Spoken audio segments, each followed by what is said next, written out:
Hi there YouTube, Sad Womble here. I want to talk about achievement, specifically achievement within the corporate world. Now, it's very important to understand about business. Business has one mission in life, and that's to make money. Businesses that make money have another mission in life, and that's to make more money. And I know this may come as a bit of a shock, certainly to feminists, but a business knows no favourites. It really, really doesn't. All a business wants to do is for its people to do the best they can, preferably more. All a business wants is to wring every single penny or dollar out of its employees. And it wants the best people in exactly the right jobs so that they can perform at peak efficiency. Businesses do not care if you are a man or if you are a woman. I will say that again slowly for all the feminists out there. Businesses do not care if you are a man or if you are a woman. If you are good at your job, they want you. Now, I'm a big believer in the best person for the job should do the job. And I don't care if you are a man or a woman. If you are the best person to do the job, you should be doing the job. My first manager, when I started work, was a woman. And she was absolutely brilliant at it. It was in the computer department. And she was brilliant. She was a she knew how to program. She knew how to maintain the systems. There wasn't a line of code she didn't understand.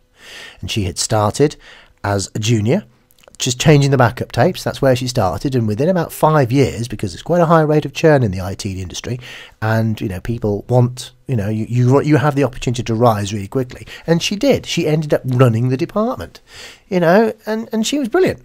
And I have no problem with that. And she ended up on the board of the company. But she did that because she really, really knew what she was doing. She got it through merit. Everyone who talked to her or looked at her said, there goes, and I'm not going to use her name, there she goes. If you've got a question about the computer system, she's the go-to person. She is the person that knows. And she got that reputation by damn well knowing it all. Now, and the company didn't care. I mean, this we're talking now in the 80s, early 90s, where apparently there was this glass ceiling where women just couldn't achieve anything.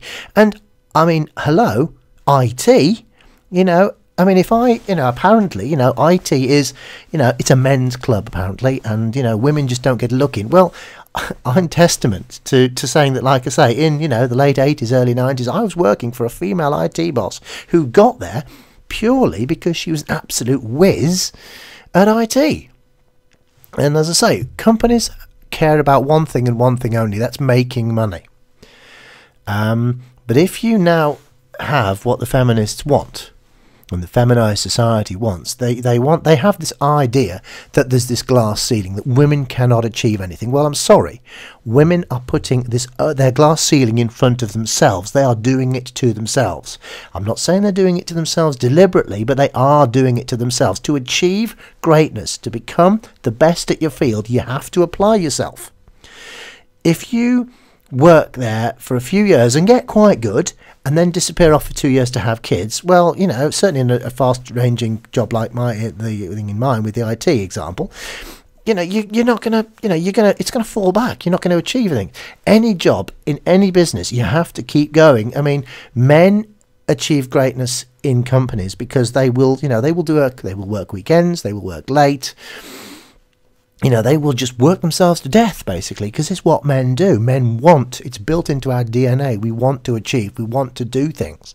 We want to be the best. Now, as I say, it's nothing, there's no reason why women can't do the same. But in my experience, women have because women are known as being social, is the main thing as well. So, they put a lot more store on the social aspects of life. Men don't. Men are very goal orientated. Mr. Smith says, we need to have 14,000 widgets being made out of this machine, and it only makes 12,000 widgets at the moment. A group of men will spend the next 6 months trying to work out how to make more widgets. Women just won't be bothered. Or they'll go, well, it makes 12,000 widgets already. Who cares? I work in an office that has women in it. That's nothing wrong with that. There's a lot of laughter in my office. This is laughter that is from the women. This is not laughter that's coming from the men. The work still gets done, but the women just seem to have a much more of a social bond. They put a much more store on the social side of life. They want to live life. A lot of men work to live.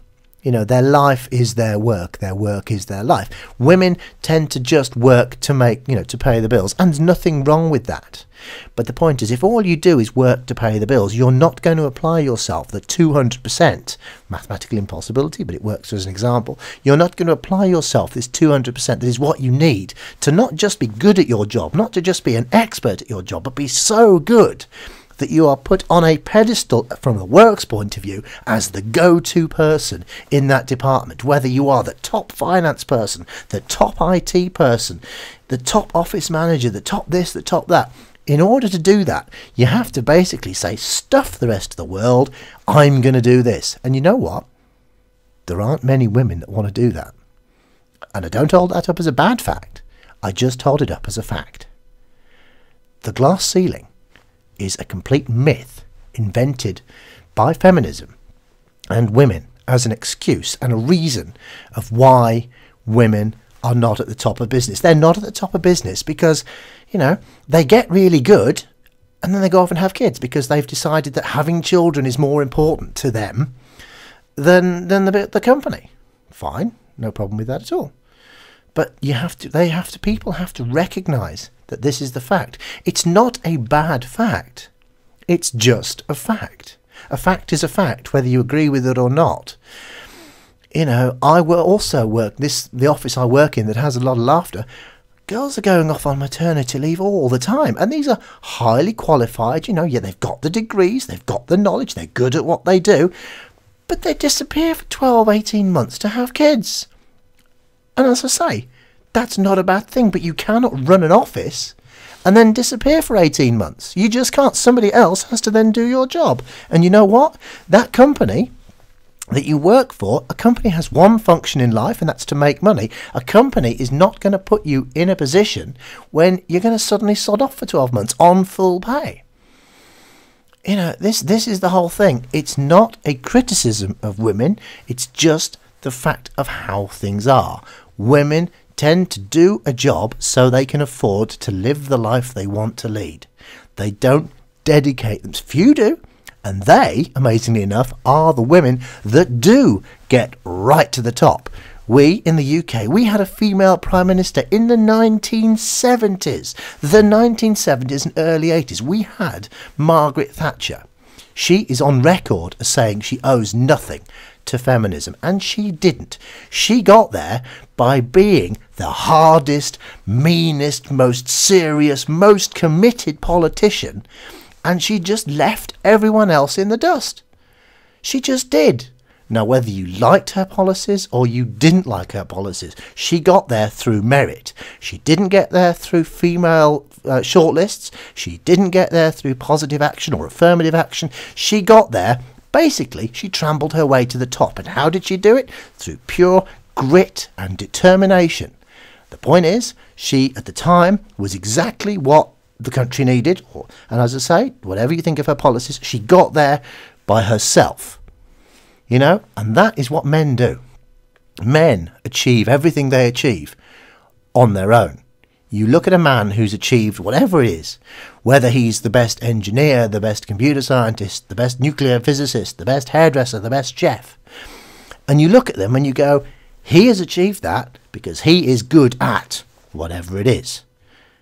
If you have affirmative action, you look at the woman and you'll go, she's got that job because she's a woman. They had to give it to her.